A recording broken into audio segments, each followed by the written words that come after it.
Adentrémonos al lado oculto de este mundo. Misterios, teorías, hechos insólitos, crímenes y todo lo que no puedes imaginar. Bienvenidos al archivero de lo extraño. Bienvenido a Expediente 921. Imagina estar con tu pareja sentado en el césped de un parque en una cita romántica. El ambiente parece muy tranquilo y todo está como si nada. Una escena muy romántica compartiendo con la persona que más ama en ese momento. De repente, notan una silueta extraña que se va acercando de a poco. De a poco, de a poco. Comienzas a sentir miedo porque hay algo que no te cuadra. Esa persona te mira de una forma extraña y sin darte cuenta, escuchas un disparo. Un disparo que acaba con tu vida y con la de tu pareja. Muy buenas tardes y sean bienvenidos al archivero de lo extraño. Bienvenidos a Expediente 921. Los acompaña como todos los jueves su investigador de confianza Roberto Camaño, trayéndoles un tema muy, pero muy interesante. Para todos los ciudadanos que están cerca de San Francisco, queremos informarles que se ha hecho un crimen con el asesinato de 2 individuos, una pareja de enamorados. Les pedimos por favor que cualquier información que tenga con lo que está pasando, por favor llamar a la policía de San Francisco. Esos fueron los mensajes, o mejor dicho, el mensaje que alertó a todos en mucho tiempo en Estados Unidos, y hablamos en el año 1969, cuando ocurre el primer asesinato y, mejor dicho, fue la persona quien se autonominó el asesino del Zodiaco. Pero ¿quién es el asesino del Zodiaco? Bueno, era un asesino serial que operaba en los estados de California a finales del año de 1960. El Zodiaco asesinó, hasta donde se sabe, 5 víctimas conocidas en el área de Bahía de San Francisco, entre diciembre de 1968 y octubre de 1969, operando en entornos rurales, urbanos y suburbanos. Lo extraño de esta situación no era el modus operandi que tenía este asesino, ni siquiera en la forma en que asesinaba a sus víctimas, sino algo muy, muy extraño. Le gustaba alardear de lo que hacía, le gustaba alardear de las cosas que él cometía. Se tiraba, por así decirlo, como dice el buen panameño, se tiraba de pecho de todo lo que estaba haciendo sin importarles qué sentían los familiares de dichas víctimas, o en otras palabras, sentir esa empatía por lo que estaba haciendo, porque son personas a las cuales él le arrebata la vida. Lo extraño de todo eso es que él mandó muchas cartas y en una de esas la verdad que comienza a alterar, o mejor dicho, comienzas a ver cuál era la mente o lo que él pensaba en el momento que hacía lo que hacía. Una de esas cartas decía lo siguiente: me gusta matar gente porque es mucho más divertido que matar animales salvajes en el bosque, porque el hombre es el animal más peligroso de todos. Matar algo es la experiencia más excitante. Es aún mejor que acostarse con una chica.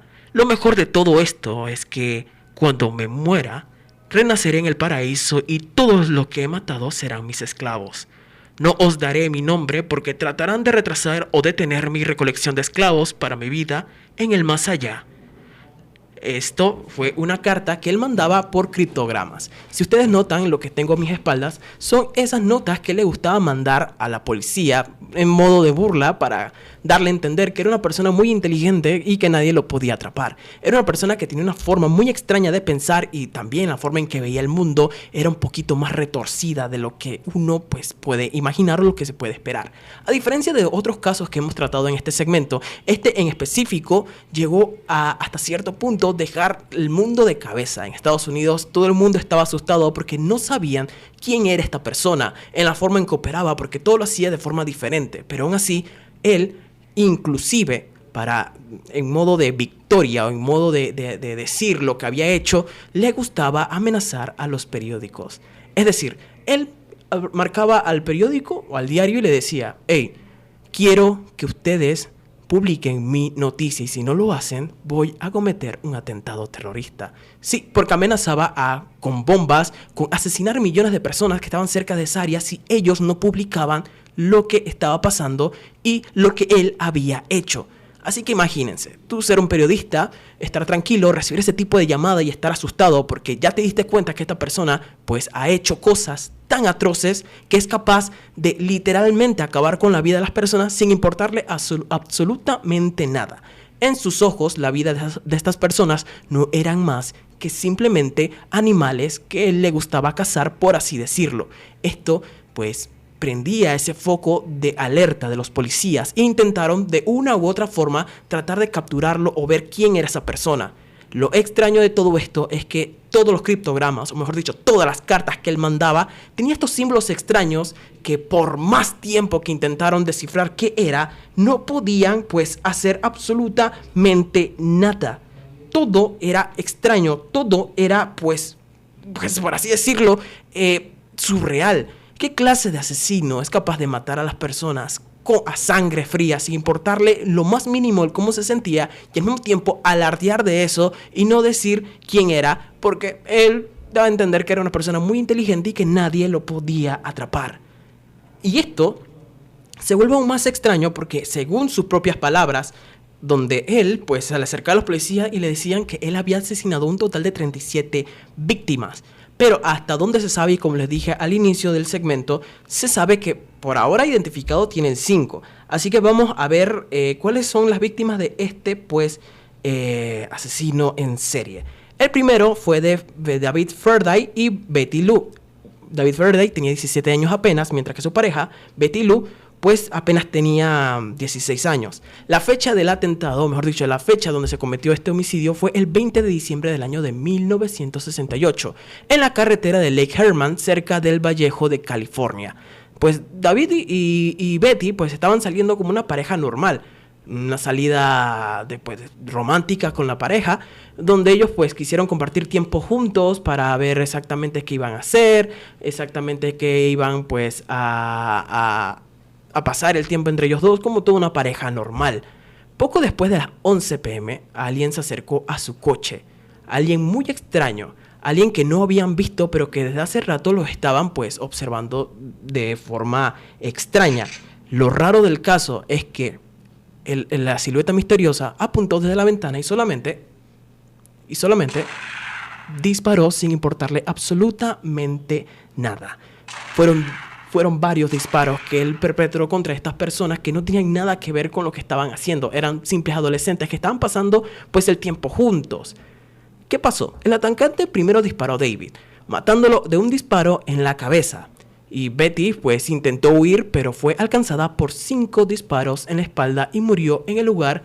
Pero lo raro es que no hubo ningún tipo de testigos.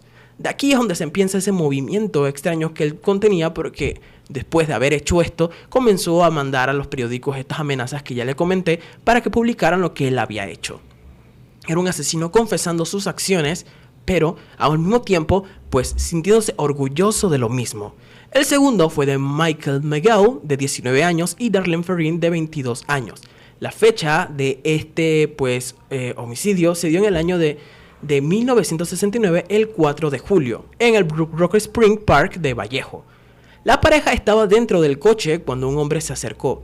Los iluminó con una linterna y disparó con una pistola de 9 milímetros. Darlene murió a causa de sus heridas, pero Michael sobrevivió.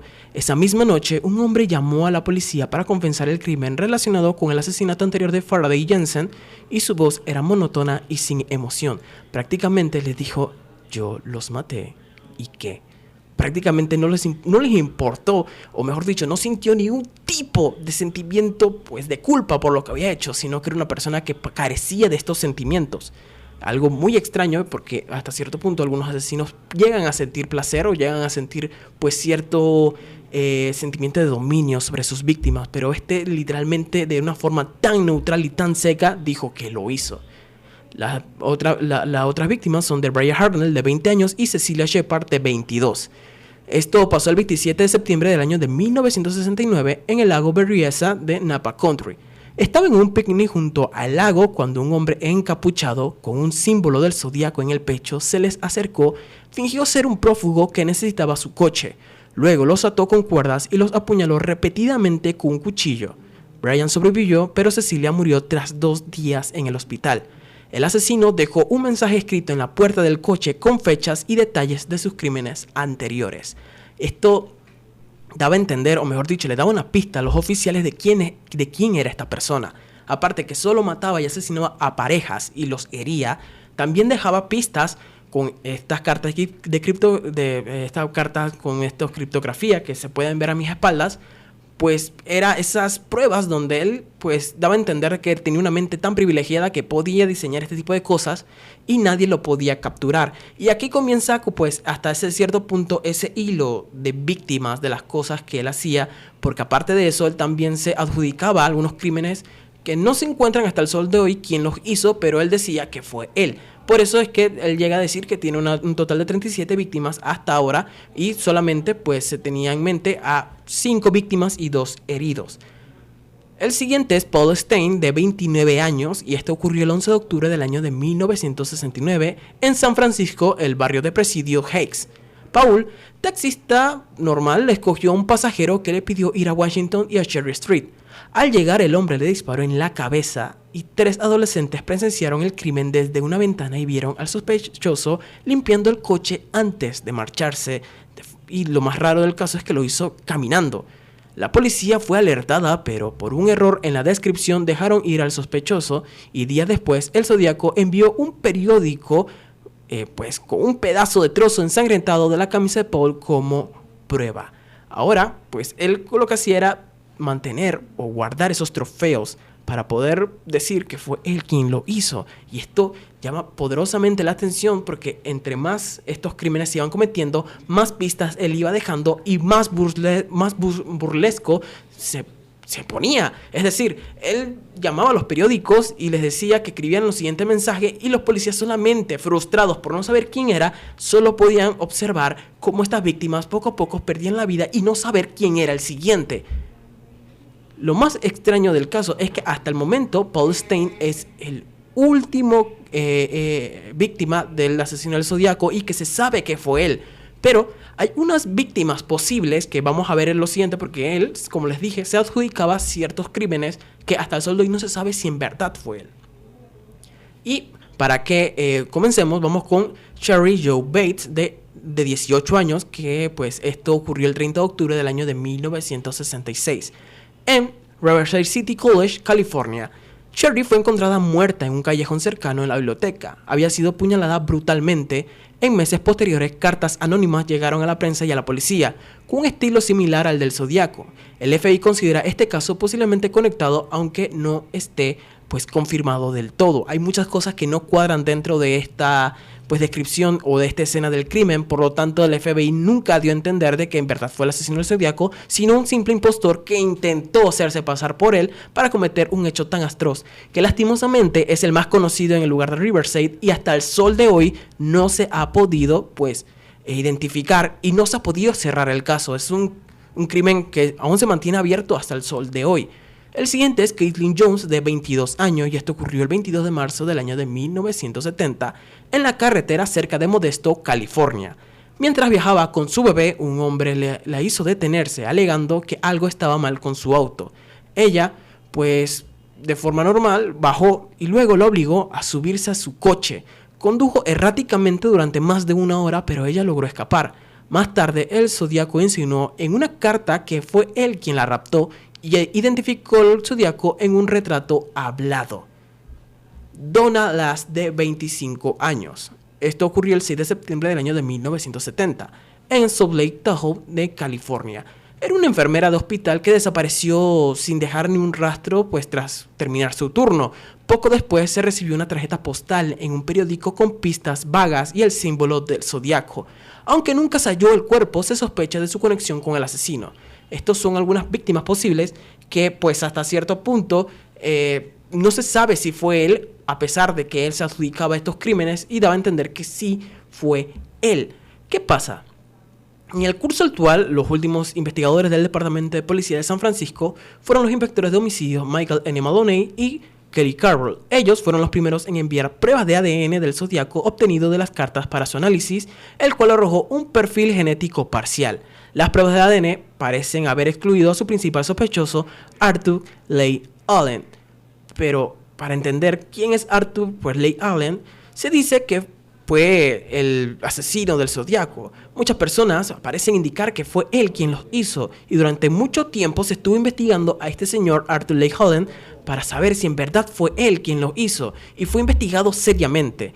En julio del año de 1971, un amigo de Allen denunció sus sospechas sobre él al Departamento de Policía de Manhattan Beach, y a la denuncia fue dirigida a la policía de San Francisco. Cuando fue interrogado después, Allen afirmó, sin que se le hubiesen preguntado, que los cuchillos ensangrentados que tenía en su coche el día del doble ataque al lago Berryessa los había utilizado para matar pollos, y cuando se le cuestionó si había leído el libro de Más Peligroso, respondió afirmativamente y dijo que lo había impresionado, y esto pues interesó a los policías porque habían ciertas pistas que arrojaba que él era la persona que estaban pues buscando. Allen fue el único sospechoso en cuyo caso la policía tenía pruebas en contra, pero al fin y al cabo, por varios huecos legales y algunos pues procesos judiciales, nunca se llegó pues a dar la finalización de este caso, y al final no encontraron ni una evidencia física para probar o comprobar que Allen era el asesino del Zodiaco, y el Departamento de Policía de Vallejo eligió no presentar cargos contra él, a pesar de que él tenía ciertos perfiles de ser un delincuente, pues que tenía ciertos comportamientos sexuales algo, pues, por así decirlo, desordenado, y le gustaba, pues, aprovecharse de las personas en este ámbito. Y también que tenía ciertas posesiones de armas y los componentes explosivos hallados en su hogar siguiendo la investigación de 1991. Esto debido a todas las amenazas que hacía el asesino del Zodiaco a estos periódicos para poder imprimir todas las noticias que se trataban sobre él. A finales del año 2003 se descubrió que las huellas de la famosa carta del Zodiaco no coincidían con las huellas de Arthur Leigh, pero al final él nunca pudo saber si fue incriminado o no, porque él falleció el 26 de octubre del año de 1992. Como dije, este es el único sospechoso que hasta la fecha se creía que era el asesino del Zodiaco, pero aún así hubieron otros sospechosos. Entre ellos, en el año 1981, pues fueron etiquetados unos asesinos rituales por Garrett Penn con la intención de realizar rituales ocultos en los sitios del asesinato. En su libro acusa a Michael O'Hare, profesor de la Universidad de Berkeley, de ser el Zodiaco. En el año 2007, un hombre llamado Dennis Kaufman aseguró que su padrastro Jack Terrence era el Zodiaco. Kaufman entregó varios objetos al FBI, incluido una capucha similar al que usaba el Zodiaco.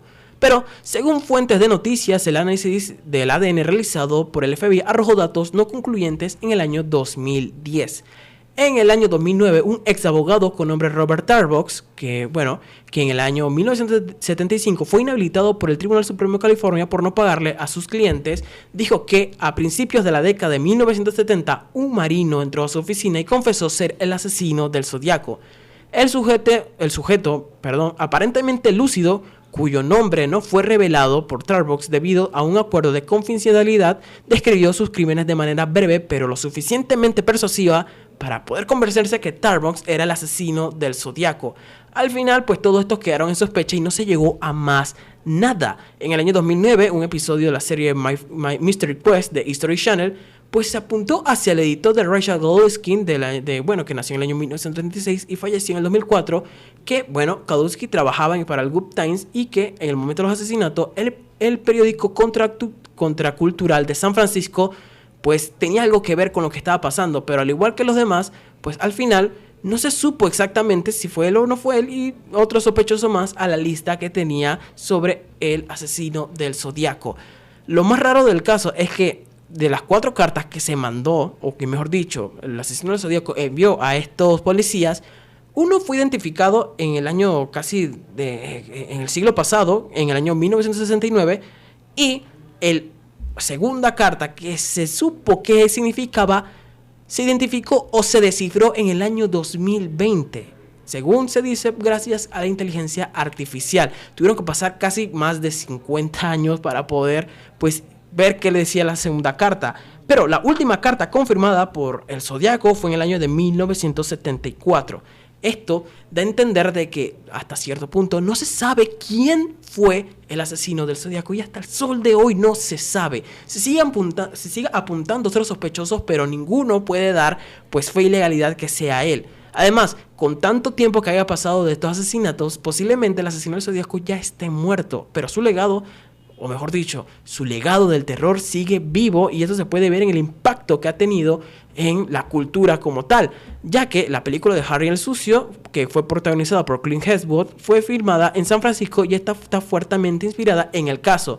Y también pues se sabe de la película del 2005 que se estrenó llamado The Zodiac, basada en la historia de este asesino, dirigido por Alexander Brooklyn, y fue protagonizada por Justin Chambers, Rubin Turney, Rory Culney y William Mafuther. Y podemos seguir. Hay tantas cosas que este asesino logró impactar de forma cultural que hasta el sol de hoy se sigue hablando. Hasta hoy se siguen haciendo ciertas investigaciones de forma independiente para tratar de dar con el perfil de quién era esta persona. Pero, como les dije a un inicio, hasta el sol de hoy no se sabe. ¿Siguen apareciendo sospechosos? Sí.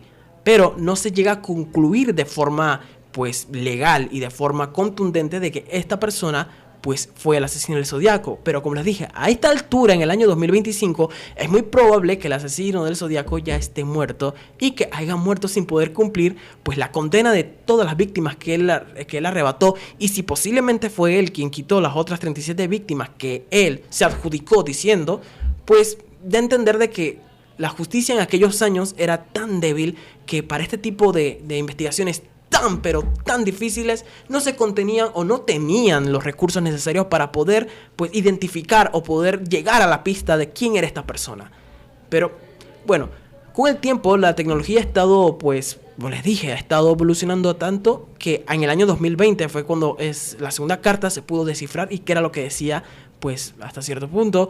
Y esto da a entender de que posiblemente hasta estos años, posiblemente muy pronto vamos a ver quién es el asesino del Zodiaco, y si es que ya no se ha pues identificado. Y esto nos trae como conclusión de que hay que tener mucho cuidado por la calle, porque como ya hemos visto, hay personas que pueden estar un poquito más de la cabeza y son capaces de lastimar a otros sin importarle absolutamente nada ni nadie. Esto deja ver que hay que estar protegidos, seguros, y siempre ir cuidándose hasta de su propia sombra, porque uno nunca sabe cuándo puede pasar una tragedia, cuándo puede pasar algo y cuándo puede ser la última vez que también veamos a nuestras familias. Si ustedes notan alguna sospecha rara o algún caso donde ustedes saben quién fue la persona que estuvo pues involucrada en cualquier tipo de crimen, es mejor que ustedes lo cuenten, porque primero, puede que la culpa se los carcoma de poco a poco, y tres, si al final se llega a descubrir que la persona que cometió el crimen se identifica, usted puede terminar por la cárcel por complicidad, a pesar de que usted pues no tuvo nada que ver. Pero a veces el ver lo que uno no tiene que ver puede condenarnos a una vida de tragedias. Como tal, siempre intentemos, por así decirlo, respetar la vida de las otras personas, porque son personas que tienen familias, tienen trabajo y tienen esos seres queridos que muy pronto pues quieren verlos. Y bueno, con la violencia que se ve hoy en día es un poquito complicado, pero ¿qué se le puede hacer? Lastimosamente, el mundo como está ahorita mismo es un poquito complicado para vivir, pero es la vida que nos tocó y simplemente hay que vivirlo de forma correcta, siempre esforzándose para mejorar como persona cada día más. Y con esto dicho, cerramos el archivero de lo extraño y vamos a guardar el folder ahí en lo más recóndito, y quien quita que muy pronto pues volvamos a sacarlo para ya ahora sí saber quién fue. Así que no se sabe. Pero lo que sí sé es que nos vemos el próximo jueves con más aquí en Expediente 921. Los acompañó su investigador de confianza, Roberto Camaño, deseándole un feliz fin de semana, una feliz semana, y nos vemos hasta la próxima.